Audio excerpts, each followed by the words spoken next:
阴中八仙歌，作者杜甫。池中骑马似神仙，眼花鹿颈随智眠。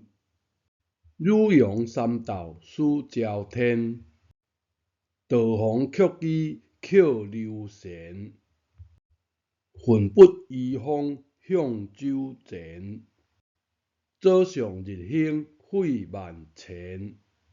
阴如中经翕碧千，含悲落成清碧弦。壮志潇洒美少年，举双闭眼望青天。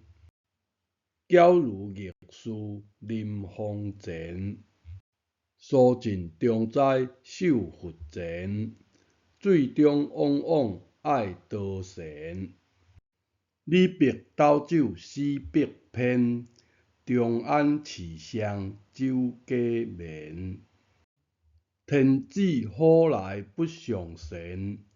自称神是酒中仙，长吁三杯草绳前。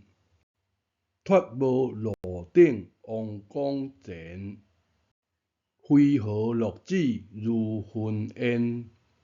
鸟随五斗方达然，高谈雄辩经世言。为何杜甫这首诗的韵脚全部读烟？因为全部伫下平声冠第二的善韵。当韵是唐朝人编的，迄当时的唐朝人应该拢读烟韵母，无毋对。